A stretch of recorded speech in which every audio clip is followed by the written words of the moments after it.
What's going on, guys? And we are live. Welcome, everybody, to the Locked On Network's 2020 NHL Draft Lottery live stream. I am Nolan Bianchi.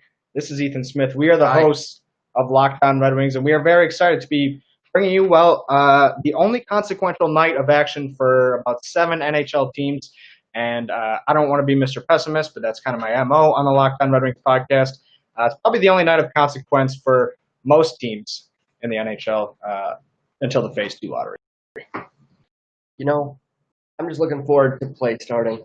The Red Wings can get the first overall pick today, and then that's going to be it, sadly, for us for about 9 months until it starts back up again. In what, January? Is that what they're saying? Something like that. But who knows? Barring any People keep calling unforeseen this circumstances. Yeah, something like that. Okay. In these unprecedented times, if you're playing along with us at Bingo, I just want you to be able to cross that one off. We got a fun night of activities ahead of us tonight. We are going to, in about 5 minutes here, welcome on Hunter Hodies from Locked On Penguins. At 7:45, we are going to invite in Jason J.D. Hernandez from Locked On Ducks. From 7:55 to 8:05, we have Sarah Avampato from Locked On Kings and the Locked On NHL show. And then from 8:05 until the lottery happens, we're going to have Ross Levitan and Brandon Pillar of Locked On Senators and Kyle Demetrius from Locked On Sharks. Outside of that, we've got some other fun stuff for you. Like I mentioned before, we got the bingo sheet.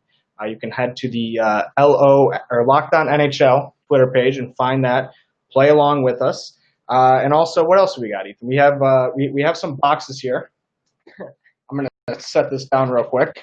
Go ahead. It's we kind of went off the office vibe here. Yeah. Did the whole box of happiness and box of sadness. I'd like to keep a couple things, a bit secretive here until, let's say the Red Wings get the first overall pick. So here's our box of happiness. The big box. We have like general party supplies, a foam finger, some Bombay.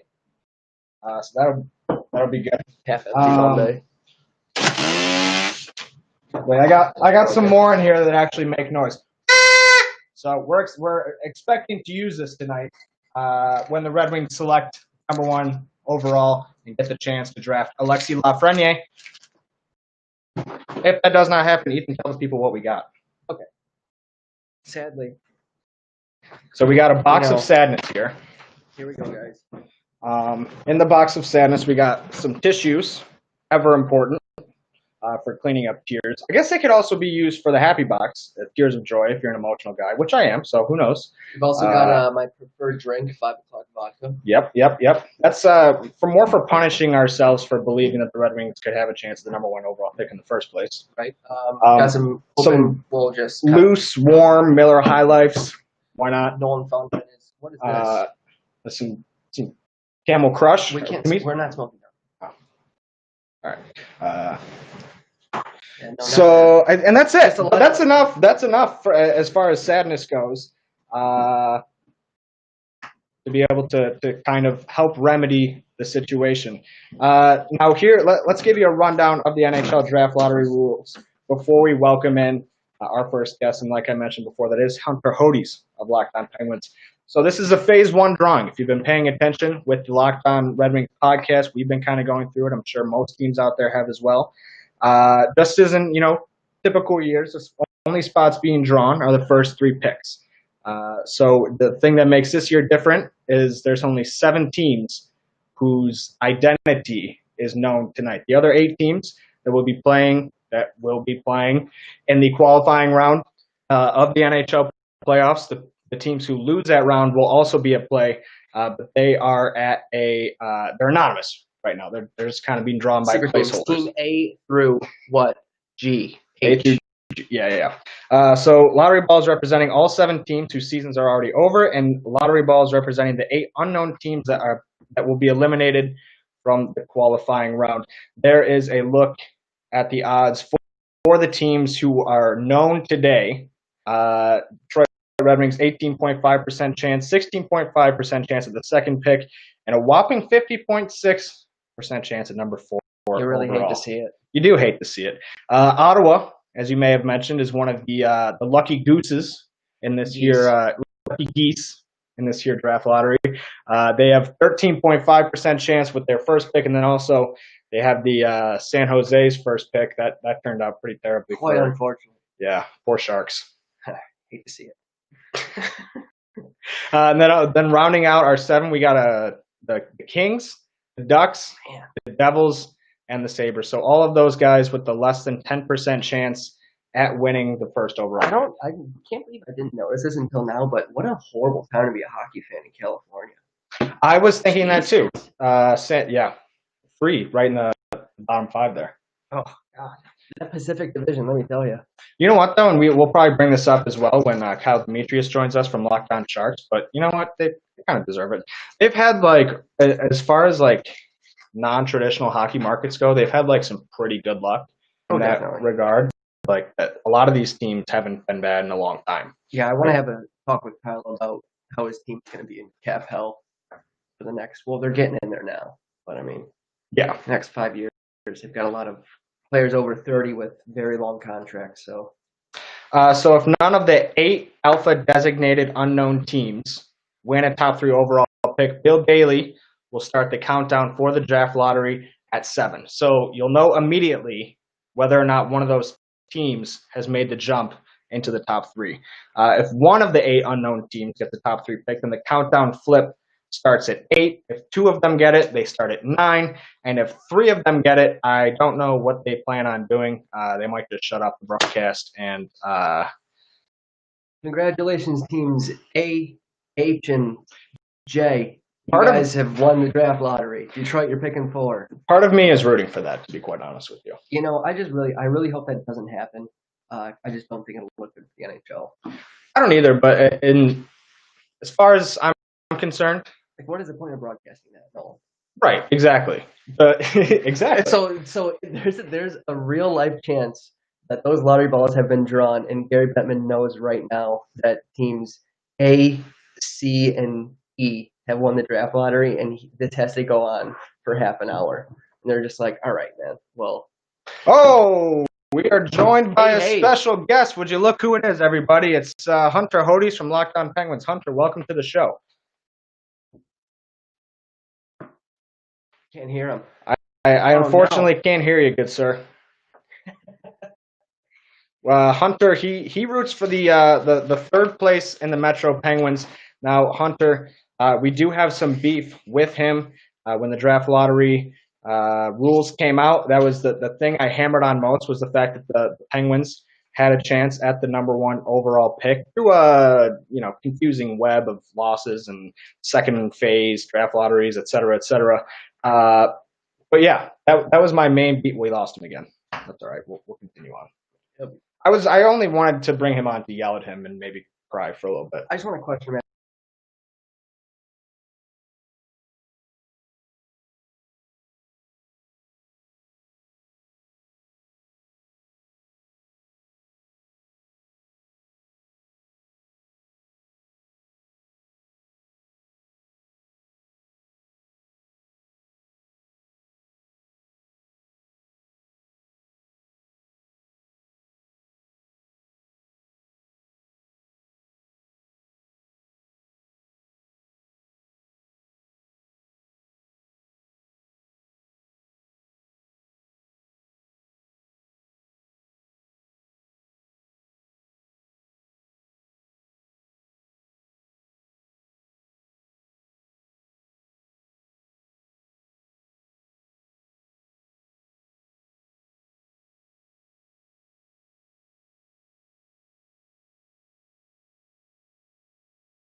Oh, we are back live. We are back live with J.D. Hernandez. Thank you so much, Jason, for joining us from Locked On Ducks. I am Nolan Bianchi from Locked On Red Wings.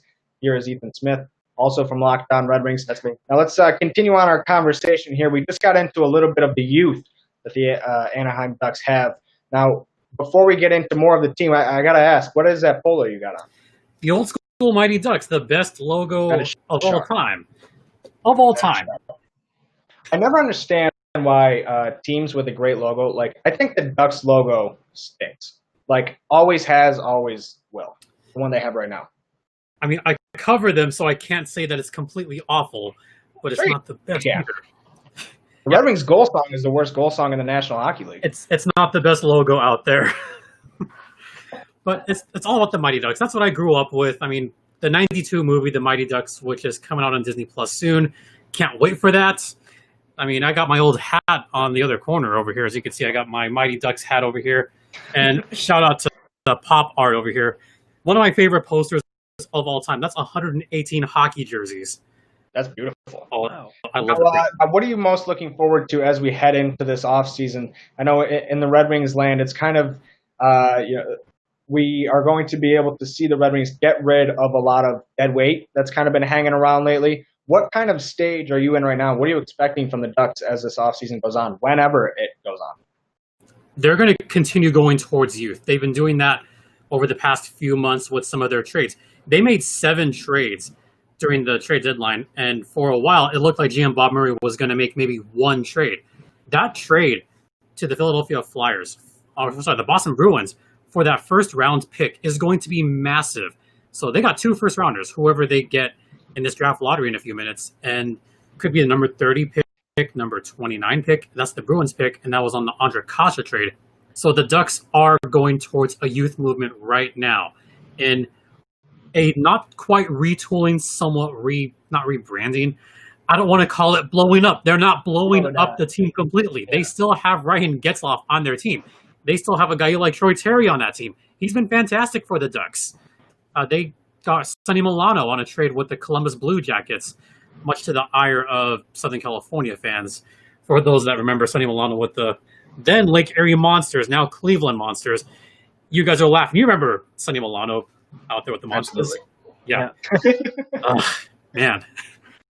Good for them that they won the Calder Cup, but man, at the expense of the SoCal AHL team. Now, you just mentioned you're looking to get an offensive weapon up there with the first pick in the draft. You're going to be picking, 5 through 8, I believe. Have some hope. They could get a top 3 pick. Yeah. They could get a top 3 pick, but if they don't, 5 through 8. So you guys, there's a lot of different places that the Ducks could go in this scenario. But beyond, that first round pick that you guys have, as you get into the Boston pick that you just mentioned, the second round, third round, what are you guys going to be looking at? What does your team need in that pipeline? That depends on a couple of factors. One, Ryan Miller, he's turning 40 years old. If he does indeed retire after this season, then the Ducks are going to be looking for not only a competent backup goalie, but they got to restock their pipeline on the goaltending front. So that's something that they could be looking forward to. Defense, they're pretty solid on. They got a couple of all-stars. Hampus Lindholm is a great all-star. Cam Fowler, terrific defenseman for the Ducks. He's going to stick around for a while. He's under contract for what seems like a bajillion years. But he's an all-star caliber defenseman. So they're going to be looking for forwards, wingmen, someone to replace Ryan Getzlaf when he retires in presumably 2 years. His contract is up after next season, and who knows how far he will stick around with the Ducks if he sticks around. You saw what happened with Corey Perry. He's now with the Dallas Stars and doing the walk of shame, as you guys have seen on that fantastic meme. My favorite moment of Corey Perry's career was that walk. Besides getting beaten up by Patsy. Yeah. But come on, there's some other great Mighty Ducks moments of the past. We will talk about the past. Off the floor, on the board. That's my favorite hockey call same here. of all time. I will favorite. Gary Jason, Thorne makes that call, for joining us today. We really appreciated having you on. I would say good luck, but I'm really not rooting for you to have good luck tonight. So thanks for joining us. At least give the Ducks the 3rd pick. The Red Wings could have the number 1 pick. Ducks will take number 3 any day. All right, we'll meet in the middle. All right, thanks a lot, guys. Shout out to Preston. Shout out to all my friends. All right. Up next, we have Sarah Avampato from Locked On Kings and the Locked On NHL podcast.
We do. I was going to do like Brian Burke, like Ty, but Oh, yeah. That's a good one. That's a good cut. But I figured if I untied it, I might not get it back together again. So I just never untied my boy. Like we are back live with Sarah Avampato from Locked On Kings. Now, you just mentioned the 7-game winning streak that the Kings went on right before the pause. I gotta warn you, as a Red Wings fan who saw their team win 5 in a row to close out last season before having one of the most historically disastrous seasons of all time. We felt that confidence before. Yeah. I'm ready for them to disappoint me in new and exciting ways every time they get the chance. Really. Don't feel horrible though, because we did it like worse in our draft stock, but we still got Maurice Sider out of it, and he's had a phenomenal year this year. So I mean, it's not all bad things. Good things can happen. Well, and you know this as well as anybody, as somebody who covers the entire NHL, that draft position doesn't necessarily translate to talent. Everybody last year was flipping out when Steve Yzerman took Mo Sider with that 6th overall pick, and it turned out pretty good, despite the fact that he didn't see an NHL game this year. Yeah, and I think the Kings are pretty good at finding gems in the draft, no matter where they get to. Last year, Alex Turcotte, of course, fell to them. He was expected to go kind of top 3 almost, and he tumbled down a little bit. And then they're really good at finding people later in the draft as well. Last year, they got Arthur Kaliev in the 2nd round, and he looks like he's going to be pretty good at the pro level if he can put the whole game together. So I think the draft position doesn't have a whole lot, but like, man, it sure be nice to get like the nice shiny, like first ever number 1 pick for the team. Right. But so luck is not on our side usually. Right. So looking through, I'd say the bottom 7 teams in this draft, I've kind of come to the conclusion that, or this is at least my opinion, that I think the Kings are in the most desperate need to get this first overall pick. Do you agree with that, or do you feel there's prospects in the pipeline that can really have a difference other than Alex Turcotte? And you guys have Gabe Vilardi too, correct? Yes. Yeah. So I'm kind of torn on that question, and I was thinking about that before the show, is that the Kings prospect pipeline is consistently rated essentially top in the league. They have so many young guys who are finally in the system. It's the first time in years they've actually had prospects. And so from a pure, like, we need bodies who are good to restock the team perspective, the Kings are actually doing very well. But many of those guys aren't quite ready to take the leap yet. Alex Turcotte turned pro, but I don't think that he's going to be ready for the NHL next year. Same with Tyler Madden. Those are guys who will be good in a couple years, but still need to develop in the minor leagues. Someone like Lafrenière, who appears to be someone who would be ready to make that leap right away, be a huge difference maker, and it would mean that the Kings wouldn't have to keep pushing their hopes a couple years down the road. But because they have such a good prospect pipeline, like, I'll be honest, Kings fans won't want to hear it, but like, I'm not going to be heartbroken if they drop down in the draft because they have such a good outlook in terms of prospects already.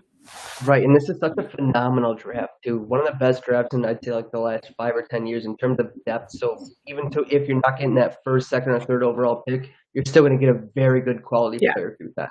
Yeah. So now, the California teams, you got the Sharks, third bottom from the league. Let's take a quick break to laugh at them because they don't have a pick. And then you guys at 4, then the Ducks right ahead of you at 5. Which California team do you think is in the best position to become a contender in the near future? I mean, I will kind of give it to the Kings just because of that prospect pipeline. The fact that we were seeing at the end of the year things suddenly starting to come together. The goaltending position, if Jonathan Quick falters or if his legs fall off or whatever happens to him every year, there is a viable goaltender behind him, which has not necessarily been the case in many other seasons. So I think that, if luck is on our side, again, which it is not usually in these years that they've been bad, like no one expected them to come out of the gate just terrible the past couple years. And they did. So who knows? But I do think that they are in a pretty good position, knowing that there are some of these young guys who are going to push for spots on the team, that they could be a contender, a bubble team probably, but I'm not interested in giving any kudos to the Sharks or the Ducks. So of course I'm going to say the Kings. Now we probably should mention before we continue on with Sarah here that the NHL Draft Lottery broadcast has begun. We're getting some nice, what are those called? Remote shots. Looks like the Ottawa there's Stevie Eisman. Now, it's interesting to see all these guys' different setups. It kind of reminds me of the NFL draft when, like, just the completely different home war rooms. So we're going to continue on here. How do you balance the fear of the Ducks getting that first overall pick with the prospect of, the Kings or maybe even Ottawa getting it with that San Jose Sharks pick? Alcohol. What are you drinking tonight, Sarah? I've got some cider lined up. No matter what happens, win or lose. Got a bunch. There we go. We got Bombay for good, and then we got 5 o'clock vodka in case things take a turn for the worse. So nice. We're prepared either way. Wrong plan. We got Kleenex and some old beers that Nolan found in his trunk, and 5 o'clock. Now, we just asked Jason Hernandez from Locked On Ducks kind of what the situation is looking like. If you guys do pick, 4 through 7, you don't get a shot at really that top 3. What are you looking at in that range from 4 to 7 as your best option there? I do think they need to start looking at defense. They have a lot of good enough defense prospects, but as we all know, Drew Doughty is not the player that he used to be. He is definitely struggling. If you look at his fancy stats, he is just pretty bad. The eye test also says pretty bad. And whether or not that is something that can be corrected, like, is it a motivation thing? Is he just playing crappy because he's on a bad team right now? Like, I don't want to get into the psychology of Drew Doughty, but realistically, they don't have a replacement for him. A lot of their defense prospects are guys who I think will be good second, third pairing, but not that truly elite number 1 guy. So I think that if they're not picking top 3 where they're just going to take the best available guy, that they really need to focus on looking for that future Drew Doughty replacement, because we're going to need him sooner rather than later, I'm pretty sure. Now, I'm just curious to know because this draft is so deep, especially in forwards in that top 4, top 5. Do you see if the Kings maybe get 4, that there's any chance that they maybe trade back? They say, hey, we're content with going back and kind of grabbing the first available defenseman and letting somebody pay us for the rights at Stutzel or whoever it may be. I think it's possible. Rob Blake hasn't really done a lot of that kind of wheeling and dealing, but I think that if they are pretty confident with their choice, and they know that they're going maybe a little off the board, but not something completely catastrophic, that I think it's in the realm of possibility. But Rob Blake has been fairly conservative with his moves at the draft, so I also would not be surprised to see them just pick whoever they want, and regardless of the position. Well, Sarah, thank you so much for joining us. We are going to take a quick pause and then return with the guys from Locked On Senators and Locked On Sharks. Like I told Jason Hernandez, I would tell you good luck, but I wouldn't mean it. Yeah. Thanks for joining us, Sarah. Thank you. Look at Ross over there. Yeah, you get the full living room view. Exactly. It looks like it's much warmer. Yeah, I'm trying. We're back live now, so here we are joining us, Kyle Demetrius, a.k.a. the Erik Karlsson defense team from Locked On Sharks, Brandon Pillar, and Ross Levitan from Locked On Senators. Boys, welcome to the show. Thanks for having us. And we want to be clear, we're nothing but Erik Karlsson defenders here on the Locked On Senators podcast as well. Well, I know what's coming up in about 2 seconds, so might as well just put it out that Erik Karlsson is better than anybody you'll take with the Sharks pick. So we'll just get that out there right now. So have you guys? I was gonna say you guys can keep going if you want. I was all here for this. I mean, I don't know. We can go through all the good players Ottawa's traded away over the past. Go on. 2 years. I mean, what we wanted to ask Kyle right off the bat. I mean, there's kind of the 3 transitions going in the Erik Karlsson trade. I want to know what your initial reaction was, then the reaction after he re-signed. So you got the stability of having him for a long-term contract, and then the third phase, which would be tonight. Initial reaction was obviously incredibly excited that they got arguably the best defenseman in the world.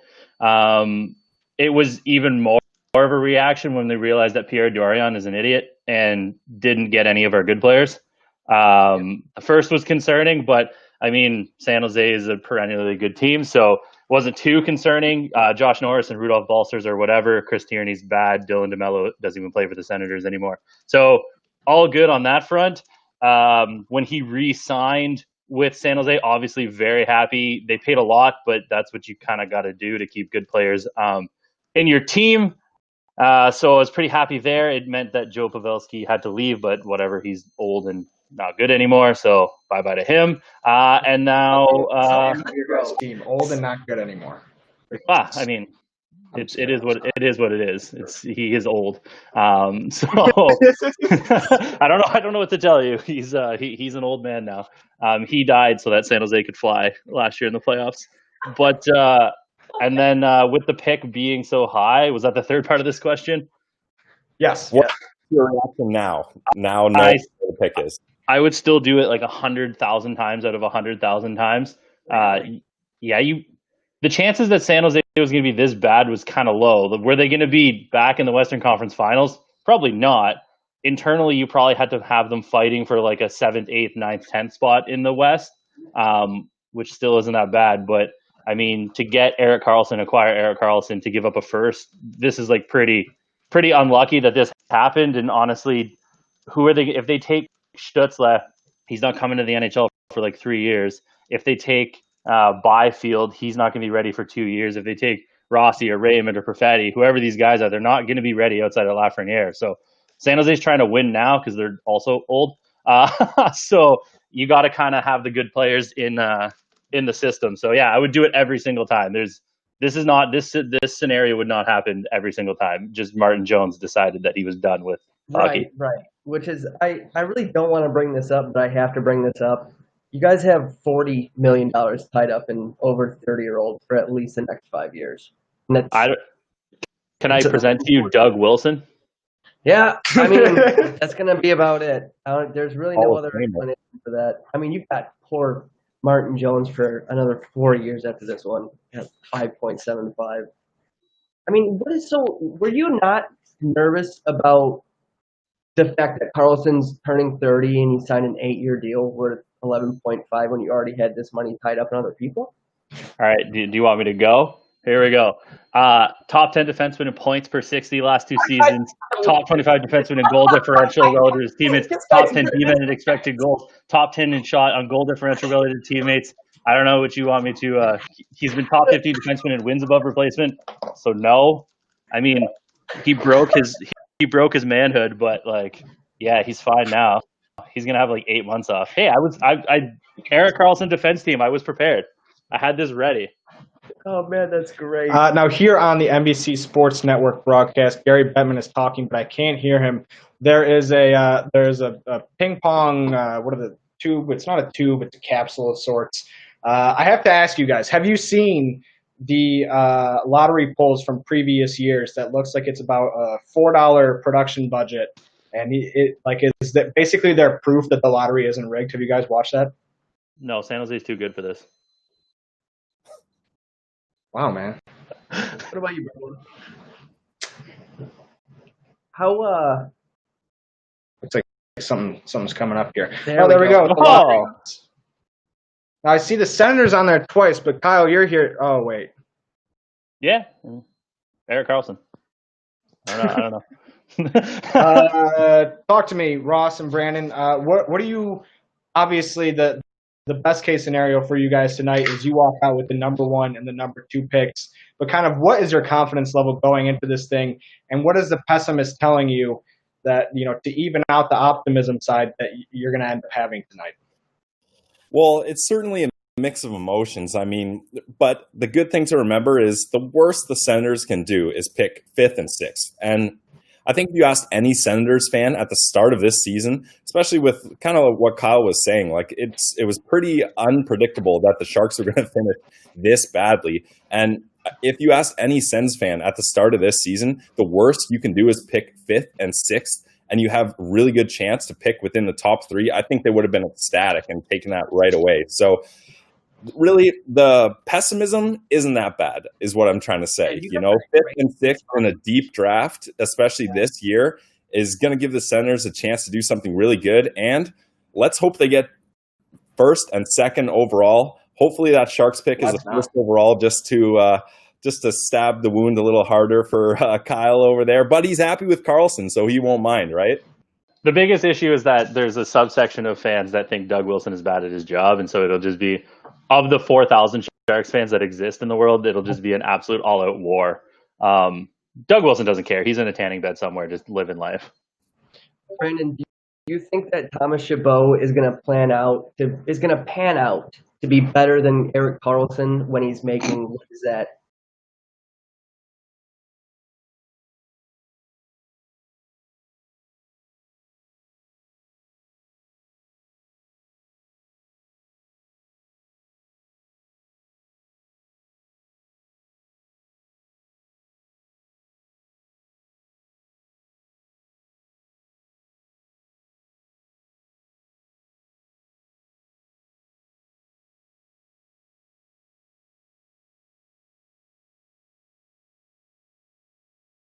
I believe we are going to do a pause. Or no, sorry, he already paused it. Okay.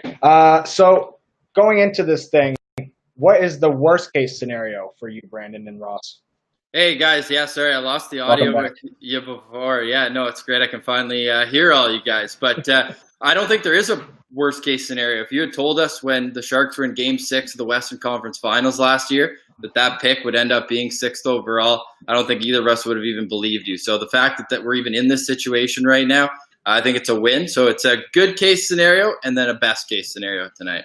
Do you feel a brotherhood with them? Because you were one game away from going to the Stanley Cup final, and then there's also some history even beyond the Karlsson trade. The other most famous trade in Sens history, Danny Heatley, went to the Sharks, and the return ended up being the namesake for my dog Milo. So yeah, there's some history there with Ottawa and San Jose, and then going even beyond that, we mentioned Doug Wilson off the top, an Ottawa boy, Ottawa 67. So there's definitely some parallels. Doug Wilson really likes to draft Brian Kilray coached players from the 67s. He did that with Logan Couture, Derek Jocelyn, and Jamie McGinn, among others. So, yeah, there's definitely a connection between the two cities and two teams who have gotten close but haven't been able to get over the hump, both losing to Pittsburgh later in the playoffs than they would have liked.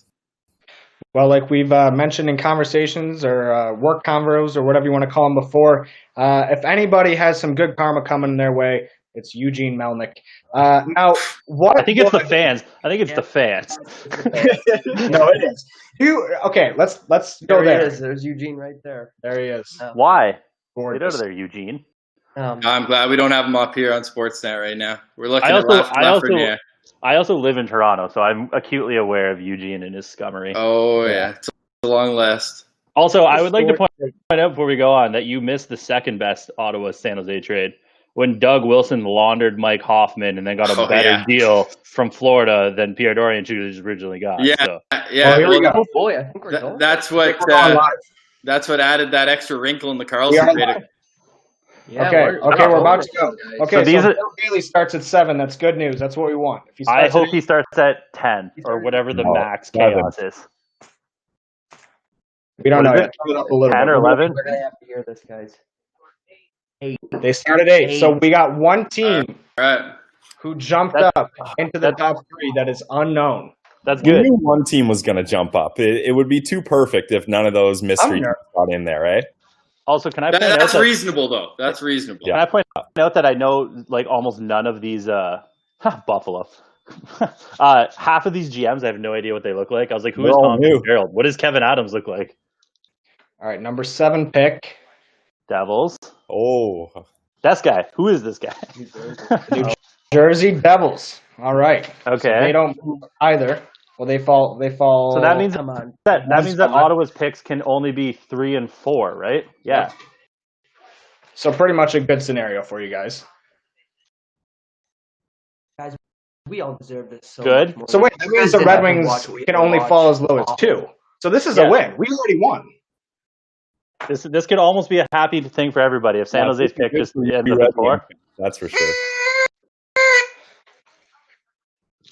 This has- Anaheim just fell 1 spot. Well, congratulations, boys. This is. We did it. Come on. No! Yes! Please be All the right. Sharks pick. Could be 3 and 5, just like I thought. It's got to be the Sharks pick. They don't tell us what pick it is. It was. Oh damn! It was the. Oh, so the Transactional Sharks pick. pick is the higher one. Oh. Ugh. Okay. Ugh. Wow. Okay. Hopefully it's next. No, it can't be next, right? No, that means the Sharks pick. I have no idea what that means. The Sharks pick can only be 4 or 1 now, right? Please. Oh. I don't want to hear you guys. Oh, No! no! Like, Yes. why? Why? No, LA can't win the draft. This is turning out horribly for everybody. Rig something for him. One time. Okay, mystery team number 3. Okay, this has got to be San Jose. Sean, shut it down. No, Oh no! Are they taking a commercial break? Unbelievable. Well, here it is, boys. The 5 o'clock vodka. Cheers to you. I hope you guys appear that you're going to have a good night. So How congratulations. Well, you We have- guys can still get We're gonna have to first. sit through another 17-win season next year. Well, stop drafting defensemen that you could have got in the second round, 4th overall. Dude, I know. We messed up Quinn You know what? Hughes as a defense. I It's a can't. valid point, Kyle. I can't be too upset because at least one of these Sens picks will just end up a Shark, and the other one will end up like in Tampa or something in about 5 years. So Okay, so how are you guys feeling? How are you? I can't figure out the math in my brain on this. yeah, So, like, what we're is not the- math are there- guys, so we don't know either. But this is pretty good. I mean, we got a pick in the top 3, which is basically the ultimate goal. Yeah, you're telling me. Yeah. What do you guys feel at number 4? Do you feel like you can still get a prospect that can do enough to help your franchise, or how are you feeling? No. I mean, Not you're gonna immediately. be. In like 2 or 3 years. Yeah. If you want to Yeah, and you know what? At the end of the day, What? whatever, you know, it's the long game, yada yada yada. But As long as Bernier and Howard are between the pipes, there's no competing anyway. So what do you need next year for? Jonathan Bernier was the MVP of the Detroit Red Jonathan Wings was- in 2009. Yeah. Well, Bernier somehow put together an above 900 save percentage. It was- season. That was shocking. That was shocking. I'll give you that. But one of my favorite stats to pull out on the podcast is the 2-win Jimmy Howard season, Yep. which has to be up there in the top seasons in NHL Oh, history. we talk about it all the time. And that is actually like kind of a bummer because I can't believe Jimmy this. Howard, he's the 3rd winningest goaltender in Red Wings history and never won anything. never got to a cup final, never got to a conference final. Was he the backup in 08 or 09? No, Hasek was the backup in 08. He might have been the backup in 09. I think 09 was his rookie year. I could be wrong, though.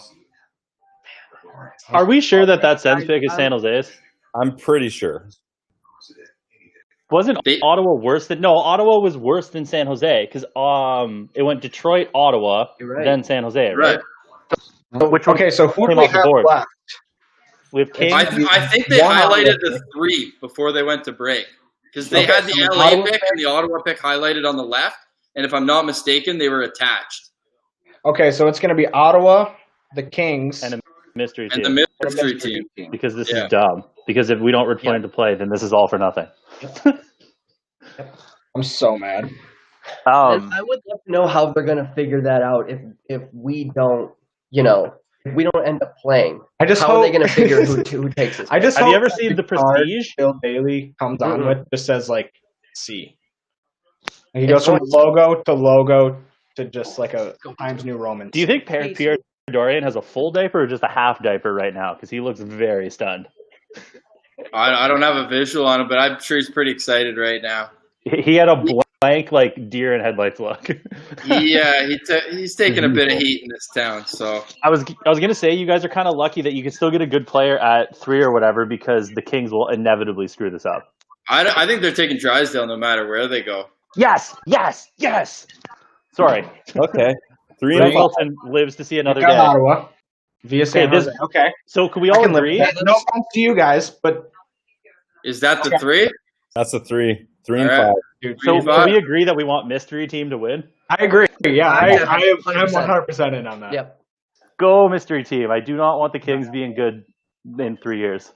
They're going to go to the number 1 pick, right? They skipped 2 for this. Yeah, number 1. Come on, blank. Yeah, I know. Give me like team like. Yes! Chaos! No way. Really? Oh. The NHL is so dumb. NHL logo. Hey, is it? So you guys think that this is about the stupidest thing they could have done, right? Okay. To podcast this and to have this as their answer. That's awesome. Yes, but this is playing into the conspiracy theory that Montreal is winning the draft because getting Okay, here's a question: who is the last best player in the league that was French? Probably Guy Lafleur, right? Lafrenière has a chance to be that, and if you put him in Montreal, it just works out for everybody. End the cup drought in Canada. Toronto's not doing it. It's just setting up 2 perfectly. Okay, so real quick, just to reiterate for the people who are just joining us, we've got mystery team picking 1st overall. We've got the LA Kings going 2nd, Ottawa Senators 3rd from San Jose, and the Red Wings at 4th. Wow. Not exactly how. I feel bad for Detroit. Thank you. Yeah, not because you know what? I Ken wouldn't Holland feel sucks, bad but for these fans had they not I don't know who floated it out there, but just like the prospect of like being guaranteed a top 2 pick, like then that like took them all the way up here, and then they just dropped us right on their heads. Yep. Oh man, I really want Montreal to just get speed bagged by Pittsburgh and then win this. We lost like 8-2 to the Islanders. And then we have to go on a podcast and just talk about like, this team isn't that good, guys. And it's just that's it over and over and over and over again. What did you see from Bertuzzi tonight? Do you guys want to talk about? Do you guys want to talk about the 1994 playoffs when San Jose upset Detroit? I would love to. We actually did an episode on that. Where was my invite? With but we're also we're 50% diehard Chris Osgood podcast. I like Chris Osgood, but that's one of the many reasons. I mean, he was a rookie, whatever, but it's unfortunate. I think it worked out okay. I was disappointed for you guys this year though, because I thought maybe you'd have a chance to celebrate a victory in June, but that just never happened. Are you talking to me or Ottawa? Because San Jose's won a couple games in June. Yeah, so is Ottawa. Celebrate a major victory in June. Yeah, well, Game 3 of the Cup Finals is not a bad game to win in June. Hey, that's the one we won too. Oh man, is this? I would imagine. You know what's funny is like we were talking about this. We did the Detroit Sports Roundtable of Misery on our podcast last week, we were talking to the other hosts, like the Pistons and Lions podcast, and I was like, I realized that we're in a completely different boat from you guys, because to us this is just kind of like a joke, like, it'll be real funny to be at the bottom of the league for a couple of years, like, but like we all know that, or we all feel like we'll be fine. We think we know that we'll be fine. So we feel like what he's done in Tampa Bay is gonna happen here, and everything's gonna be great. And then we'll set a league record for best record, and then hey, we'll be fine. And then we'll get swept in the first round. I do like Detroit's draft since he got there. Like Seider, I love Seider for personal reasons, but outside of that, like Berggren and I think McIsaac and some other guys that were late, he's done a good job of finding guys.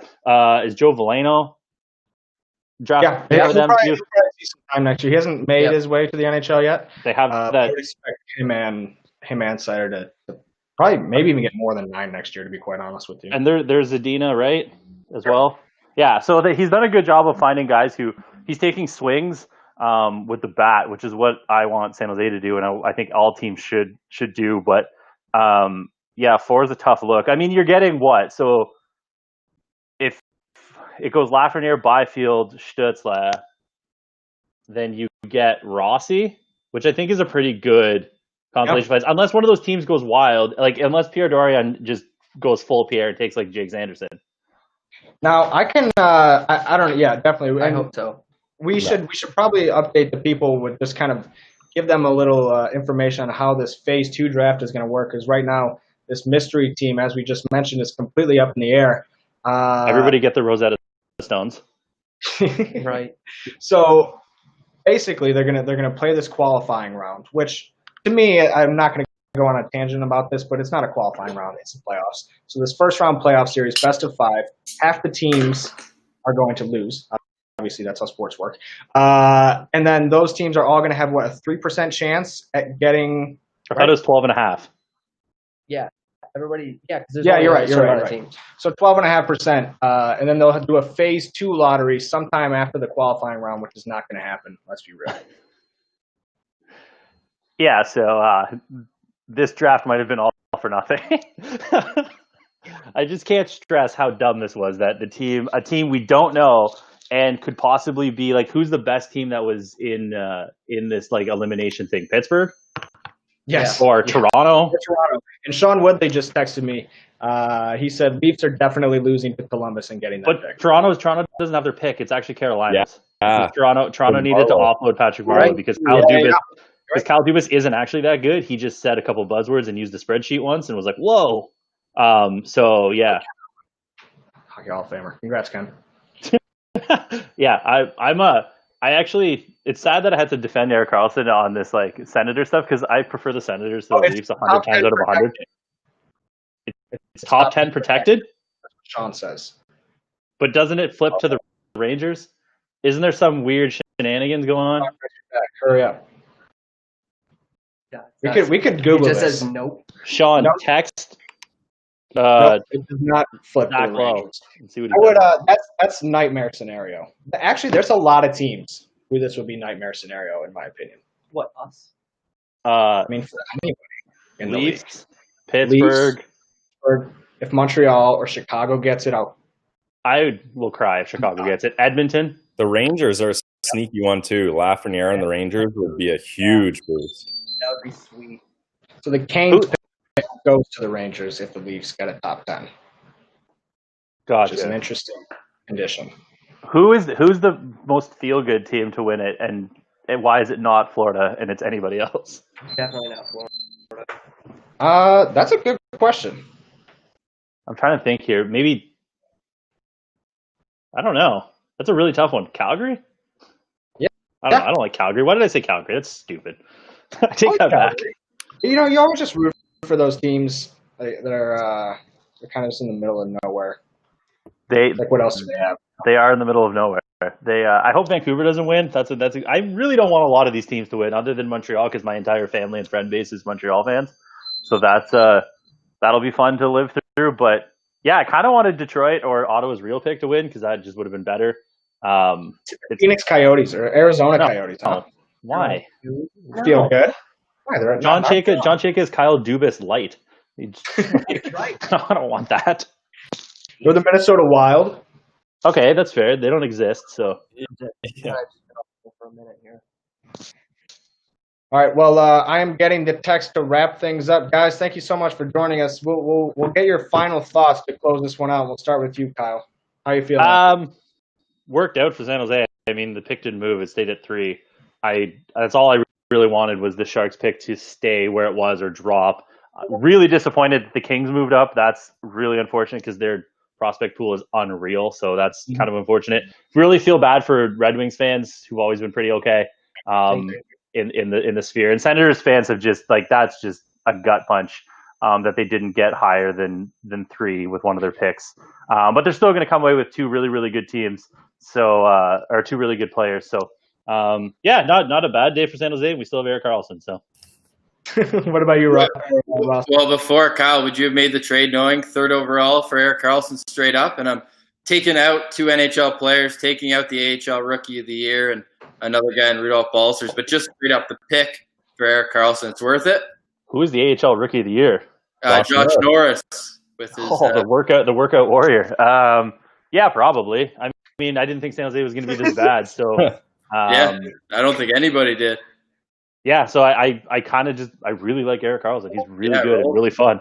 Yeah, it's awesome. No, I can appreciate that answer. As for my take, I mean, how can you complain? First team to have 2 picks in the top 5 since Vancouver did pretty well for themselves back in '99, selecting the Sedin twins. So 2 in the top 5, and in a sense, there seems to be such a struggle between Stützle and Byfield for that 2nd spot. So Really? Let LA make the hard choice and scoop up whichever one's still there at 3. So happy with that. And then I'm assuming Drysdale will be gone by then. But if you can add the defenseman at 5, I think that's a good look. If not, there's going to be another winger available that will fit in. If not, the local product playing with the 67s, I think Marco Rossi would fit in nice there too.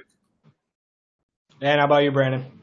Yeah, I thought going into this 3rd and 5 was where I thought the Sens were going to pick. Wasn't happy about it, wasn't mad about it either, but that gives you a chance to get your centerman at pick number 3, either with Stützle or Byfield.